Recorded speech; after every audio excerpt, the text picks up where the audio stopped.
Hola, bienvenidos a Encuentros del Futuro, en un tema que es del futuro, del pasado y por supuesto del presente.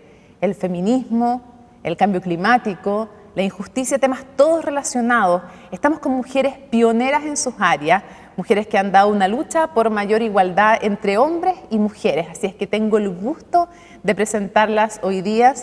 Y primero comienzo con Sarah Mayer. Sara es doctora en Ecología de la Universidad de California, es investigadora asociada en la Escuela de Oceanografía de la Universidad de Washington, líder en el campo de la ciencia climática y la comunicación de la ciencia. También es una defensora, además, de las voces y del liderazgo de las mujeres, tanto en la ciencia como en la sociedad, así es que es un honor estar con ella.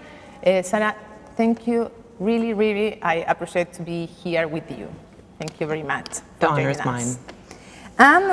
Y voy a presentar ahora entonces a Anne Oliverius, que es una abogada feminista, es una abogada británica-americana, se graduó con summa cum laude en Yale, además durante su tercer año de trabajo, imagínense, como asistente administrativa del presidente del Tribunal Supremo de los Estados Unidos. En Oxford ganó numerosos premios a lo largo de su trayectoria también. Es una de las primeras mujeres, además, que presentó casos en contra de universidades por acoso sexual. Así es que también estamos muy honradas de estar junto a ella hoy día aquí en estos diálogos del futuro, en estos encuentros del futuro. Thank you for joining us. Thank you. It's an honor to be with you today. So I would like to begin asking you, what are the consequences of declaring yourself feminist today? What does it imply? What do you think? Well, I'm the older one of all of us, so perhaps I should go first. When I was 20, you know, and everybody was a feminist when I went to Yale, of course, everybody was a feminist. And I thought that issue had been done and dusted. The whole world should be feminist. Because what are feminists? They're women who believe in the equality of women. We don't hate men. We don't have any view on that. We just love women and we want to have a shot at the world and we want to be equal. Rights. Just equal. Like that. That's all. So who would not be a feminist? It was extraordinary to me. And as I've gotten older, to hear now people say, oh, a feminist. Or I'm a feminist, but I'm sort of a feminist. I don't understand sort of why. Either you are or you're not. You're pregnant or you're not. It's, you know, it's a glorious, wonderful thing to be. I would think everybody would be proud to be a feminist. My husband's a feminist. My sons are feminists. Of course. But today, it seems it has consequences for a woman to say, I am feminist today. What do you think?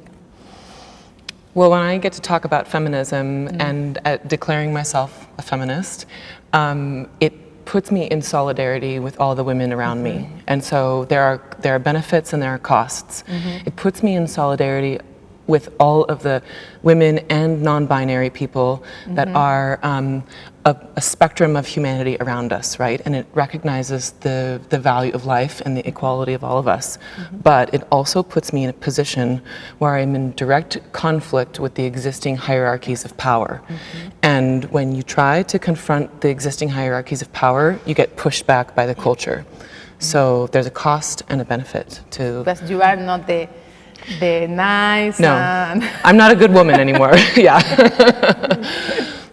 Okay, and we had a feminist May in Chile last year. Young students took the street to protest against sexual harassment in schools, in university, etc. Similar to your fight. So how can we beat sexual harassment? What do you think is the good way to do it? Well, I think the first thing one has to do is speak up, find a voice, and to say I've been sexually harassed or I'm being sexually harassed. Stand up and be proud of standing up. Because until you put your name to it, you're not really doing anything. So that's the first thing. And we have to then have mechanisms so people can actually say I'm being sexually harassed and there have to be consequences to the people who are harassing them. That's really important. We have to do that with pride and vigor and joy. And could you give some advices to the universities, to the school, in order to have a mechanism to prevent and to fight against the the sexual harassment? Well, I spoke at the University of Chile yesterday, and of course the school is not in session this week, so it was fairly quiet on campus. But since I've spoken, I have had dozens of private phone calls and emails from people who gave my card out and who listened to the talk. And there's tremendous energy wanting to do something. And these contacts have come not just from students, but also from administrators and from faculty, and also some male faculty. So they want to come into the modern world and they want to stop this practice. Some of the men who called me said, it's a huge problem here. Tremendous problem. We need rules and regulations, and they have to be enforced, and people have to know what the rules are so they can actually abide by them. So the underground is telling me, wow, it's a huge problem. And if they're calling me privately, and I say, would you want to do something publicly? They're all terrified. Can I reflect on, please, on this? Please. Yes. We know now from a report that was released in June from the United States National Academy of Science, Engineering, and Medicine, a comprehensive and quantitative report on the costs and consequences of sexual harassment in academic science. We know that the rates of harassment, sexual harassment and abuse in academic science are the highest of any other field, second only to the military. Really? Yeah. And as well, scientific harassment in the sciences doesn't just impact the careers and lives and bodies of women and non-binary people, but it also erodes and degrades the quality of science. It's a consequence to the entire infrastructure of the scientific investment that we do as a society.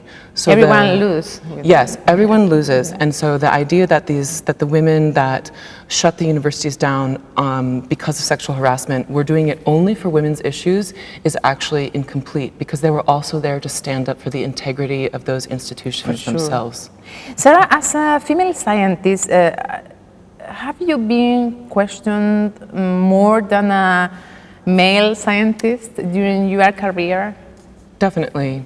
In which way? I mean, when I speak in public about science, what I receive is misogyny. So I'm told that I am angry or hysterical, hyper-emotional, unqualified, undignified, all of the ways that women are reframed as irrelevant in public. And we see that in politics, in law, in medicine, and in science. So I stand together with all of the women, my peers of women leadership across these different fields. The same thing that's happening to me is happening to women everywhere. And you have said something about this, that people who oppose feminism present or try to present feminists as bitter and man-haters. How can we change this perception? We are not angry, we want justice. Well, this is ignorance. I mean, people have that view who say that feminists are man-haters. It's like listening to Donald Trump talk about equality or justice. I mean, you just get hate politics. People who say that about women hating men, they're the ones who hate. I know a world of feminists around the world. I've never met a man-hater amongst us. I've met hundreds of thousands of women. This is nonsense. It doesn't exist. It's just in the men's mind, and then if some women say it because they don't know any better. It doesn't exist. But how can we change this perception? Because we are being told have been told a lot about that. All the time we are listening about that. You are man-haters, you are bitter. So how can we change that? That you have to let maybe go off your back a bit, just to say, you have to always say, no, it's not true, because you can't let a falsity be stated without contradicting it. But look, how do we change the world so we don't have issues? I mean, it's very issue. The big issues are equal pay for equal work. It was said today, but it's true. There's no place in the world where women are being paid equally for equal work that they do. We have to make sure that happens, and we have to make sure that on the issues of having children, which are the big issues, the men take half the responsibility. Once the men start to bear half the responsibility, that's going to change work, and it's going to make sure equality happens, and everything will change. But that's, I would think, where you put your energy, to change work places. Focus on that. You know, that's really what you got to do, and change childcare and those issues. Sarah, what is the relationship between climate change, male chauvinism, and injustice? Can we tell me more details about that, because you have said that? Yeah. So women are the primary farmers of the world. Women are on the front lines of droughts. They are responsible for feeding children and feeding their families, and they are the core of communities.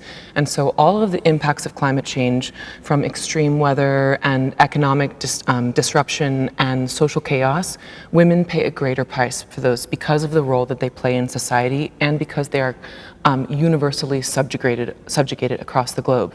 So women are at the front lines, and women's bodies are also at the front lines, because when women don't have access to education and they don't have access to choices for their reproductive, their life, they make very different choices than if they are free and educated and able to make reproductive choices. So if women have the capacity to choose for themselves, often but not always, they have fewer children, often but not always, they have children later in life, and there are consequences to environmental and global systems because of the way that women's lives are different under those different systems of oppression.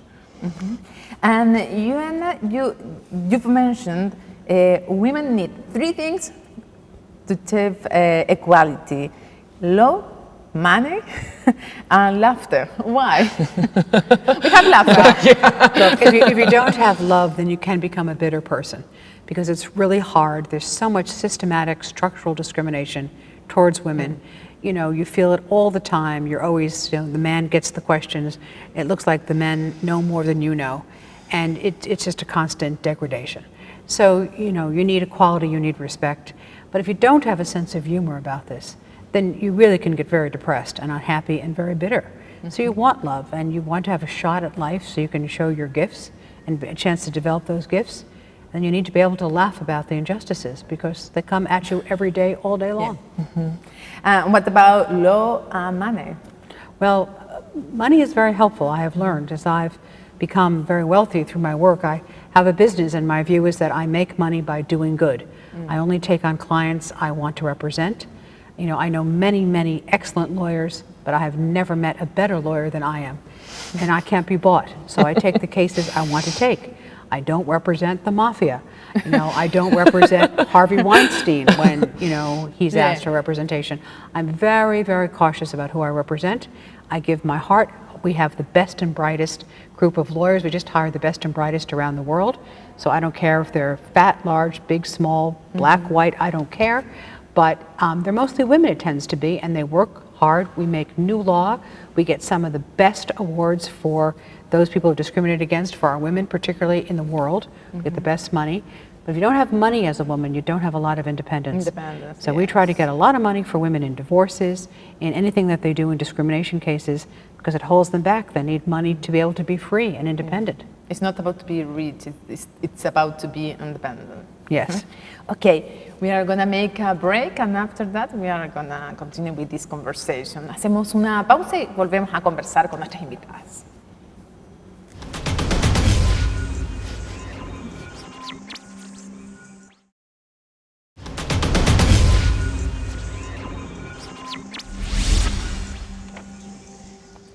Continuamos en este gran encuentro del futuro, en estos encuentros del futuro, con dos tremendas profesionales y además feministas, que es un gusto estar con ellas. For both of you, Virginie Despentes has said feminism has not been able to enter homes, and if it doesn't, the fight will be lost. She said, because inequality begins at birth or at home. What do you think? I think it's so true. Feminism is something that has to be practiced in relationships in families, between lovers, between partners. It has to originate, and this is the deep work of actually being a feminist. This is not a public act, right? I have to transcend all the boundaries into my private life.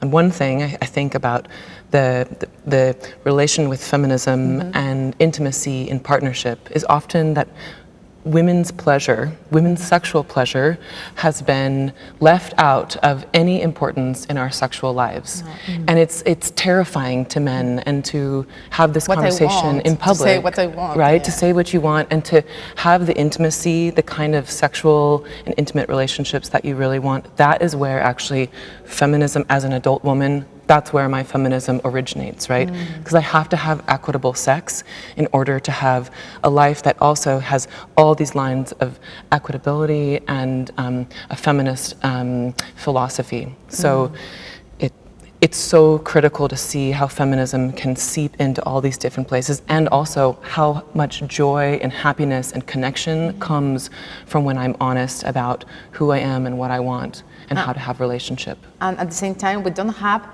equal pay. Yeah. We don't have equal work inside, in home, Right. at home, because we have less time for our free time, to study, to say, okay, I'm gonna take that job. Yeah. Because at home, my husband is going to take my partner, my husband, is going Right. to take the responsibility because it has his Right. responsibility. Yeah. It is his responsibility. It shows you the politics of feminism inside of homes, right? When the balance of labor is not equal, then women's time is not valued.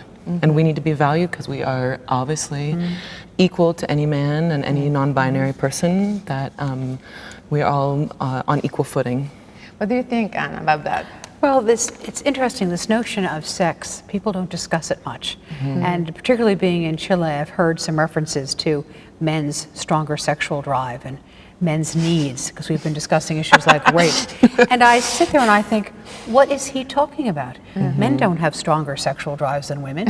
And, you know, it's like a funny joke. You know, men may have sex once, twice a night, okay, 3 times if they're young and vigorous. But a woman can have an orgasm all night long. And she's clearly a very... More than one. literally all night long. And you know, and women don't get educated on how to do that. Don't get educated about female ejaculation, which is fabulous. I think there's not enough female sex education. I think if there was, there'd be shock. It's like a mystery, they don't know. I think It it's still is. a great mystery. Yeah. The education is coming from porn. And in porn, of course, porn sex is not about women. It's about the hatred and vilification of women, the degradation of women. It's not about how you please a woman. And so no man is going to learn to be a good lover by watching porn, certainly. And women are really different. I mean, I think they have fabulous sexual drives, much more powerful than men. As great as needs as men, you know, if not greater needs in some respects. And so I find this really quite extraordinary, but women sort of know this amongst ourselves, but they don't say it at table. You know, if I have a dinner party, people don't say that at the dinner party. It's not said with men present. Can you imagine what it's like to be a woman in Chile? Because it's different from United States. So in Chile, can you imagine how it's like to be a woman? Which are our difficulties, because we are different country from you came from. I think, I mean, I can't speak for women in Chile, right? But every woman that I have met here in the last week, we have this sisterhood and this parallel experience. And, you know, our bodies, our hearts, our minds are the same. Our needs are the same. And so even obviously the history of Chile and we're in the shadow of a dictatorship, all the consequences of the politics that have manifested in the last 50 years, all of those have consequences to women's lives. So I think about the lack of access to abortion for women in Chile, the funding and promotion of higher birth rates in Chile. All I can see when I think of those policies is the pain and degradation and the suffering and the shame of women that are experiencing these very oppressive systems. So my love and solidarity is for the women in Chile, and that I'm with them. You know, I often been told by authorities, congressmen, politicians, whoever, that male chauvinism and feminism are one and the same thing. Has happened to you that? Well, male chauvinism is about men feeling they're special, they're the best, they have privilege and they exercise their privilege. feminism, that's about women being equal to men. It's about having a full life on the same footing. There's nothing that's similar between the two. No. But in Chile, not always the people know about that. That's ridiculous, right? Because men have been running the world and subjugating women for thousands of years. And men run every natural resource agency on the planet, and they make comprehensively the decisions that dictate our lives. So the idea that chauvinism and feminism on equal footing erases all of the history of our cultures that have gotten us up to the present day. So it's ridiculous. That they would say that. To listen to that. Well, it's a misconception, and it's what it is an erasure of the lives and experiences of women. And instead of erasing the experiences of people, we should reveal them for what they are. And with the new technologies, new crimes have emerged that affect women more than men, such as revenge porn or cyberbullying. How can we fight against this? What do you think? Well, we need to have laws that regulate the internet, certainly. The internet was, at first seen to be the great hope for future freedom and to give chances to people. What's happened, of course, it's become really also a vehicle to put terror into people's hearts, to damage people, to threaten them, to hurt them, and some people actually have, killed themselves because of what's happened on the internet. We need to regulate that. 100 years ago in the United States, individual states said that they didn't have the tools to combat crime because of the new technology. And that new technology then, 100 years ago, were cars and telephones. And it just defeated the whole criminal justice system that we had. So the United States developed a crime agency called the FBI. Now that Federal Bureau of Investigation worked for a period of time, but now we need a cybercrime department. And it's got to be probably deeply funded. We have to educate our police. I mean, now if you say that I've just been, my naked pictures are on Twitter and you call a police officer, often you're going to get, what's Twitter? What does that mean? They have no idea. And then they tell you, well, get off the internet. Well, our lives live on the internet. We can't get off the internet. And it's not our fault. And they say, well, why did you take the picture that got shown anyway? Well, actually, because I love somebody and it was an act of trust and love, and that person then abused it. So we have to change our thinking, but there has to be recourse. And the social media sites themselves, Google, Facebook, Instagram, they have to be liable. They have to react instantly to taking this stuff off that is hurting people. They can't just post the stuff online. Sarah, you've said that in order to face climate change, we need empathy towards people who are marginalized by this change. And you've said that women are leaders in this. Could you explain me that? Why we are, maybe it's because we've also been discriminated. Let me tell you a story about an indigenous woman that I met from the Arctic, an Inupiat woman who spoke with me about climate change. What you may not know is that in the United States, indigenous women are murdered at 10 times the national average, 10 times, wow. And that 92% of indigenous women will be sexually violated, and 78% of those women will be violated by a man outside their tribe. So what this woman said to me was that because of the erasure of women's pain and violation, specifically indigenous women, and then the consequences to indigenous lives because of the onslaught of climate warming and climate chaos, and she said is that we need to connect the violence being done to women to the violence being done to the planet, because there's the same concept of power and disregard. The way that women's bodies are used and disregarded is the same way that we are using and disregarding this natural planet. And that's it's the power to destroy, not to build. To use and to hold in power and then to put into the garbage. And that's a version of feminism called ecofeminism, which is to connect women's bodies to the land itself. Finally, for both of you, if you were president or prime minister, it would be great. What measures will you implement? We can make the campaign. What measure will you implement to promote equality among men and women?